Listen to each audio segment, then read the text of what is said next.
सुप्रभात, राधे राधे। भारत का पहला स्वदेशी micro processor Dhruv 64 launch. Bharat ने हाईटेक दुनिया में आत्मनिर्भर बनने की दिशा में एक और ऐतिहासिक उपलब्धि हासिल की है। अब तक कंप्यूटर सर्वर और आधुनिक इलेक्ट्रॉनिक उपकरणों के सबसे अहम हिस्से माइक्रो प्रोसेसर के लिए देश को विदेशी कंपनियों पर निर्भर रहना पड़ता था। लेकिन अब यह स्थिति बदलने वाली है। Centre for development of advanced computing CDAC ने भारत का पहला पूरी तरह स्वदेशी 1.0 GHz 64 bit dual core microprocessor Dhruv 64 विकसित कर लिया है। इसे देश की ज़रूरतों और भविष्य की तकनीकी मांगों को ध्यान में रखकर तैयार किया गया है।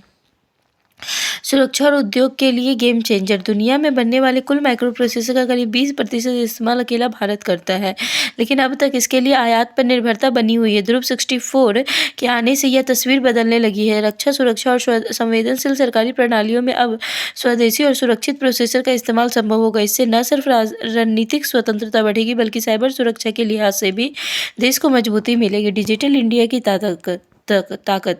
ध्रुव 64 माइक्रो प्रोसेसर डेवलपमेंट प्रोग्राम के तहत विकसित किया गया, जो सरकार की डिजिटल इंडिया RISC-V पहल का अहम हिस्सा है।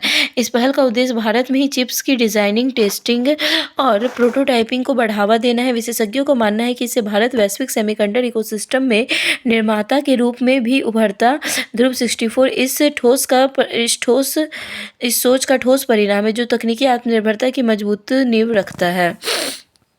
भविष्य में धनुष और विक्रम की तैयारी। ध्रुव 64 को भारत की विशेष जरूरतों के अनुरूप एडवांस्ड, सेफ और कुशल हार्डवेयर माना जा रहा है। यह एम्बेडेड सिस्टम से लेकर हार्ड परफॉर्मिंग कंप्यूटिंग तक कई तरह के अनुप्रयोगों को सपोर्ट करता है। यही नहीं, यह सिर्फ शुरुआत है। अगली पीढ़ी के धनुष प्लस और धनुष प्लस प्लस प्रोसेसर पर काम तेजी से चल रहा है, जिनकी स्पीड 1.2 से 2 GHz तक होगी। हाल ही में इसरो द्वारा पेश किया गया विक्रम 32 बिट चिप भी इस दिशा में बड़ा संकेत है। सुरक्षा और उद्योग के लिए गेम चेंजर। दुनिया में बनने वाले कुल माइक्रो प्रोसेसर का करीब 20% इस्तेमाल अकेला भारत करता है। अब तक इसके लिए आयात पर निर्भरता बनी हुई थी। ध्रुव 64 के आने से यह तस्वीर बदलने लगी। रक्षा, सुरक्षा और संवेदनशील सरकारी प्रणालियों में अब स्वदेशी और सुरक्षित प्रोसेसर का इस्तेमाल संभव होगा। इससे न सिर्फ रणनीतिक स्वतंत्रता बढ़ेगी, बल्कि साइबर सुरक्षा के लिहाज से भी देश को मजबूती मिलेगी। धन्यवाद। राधे राधे।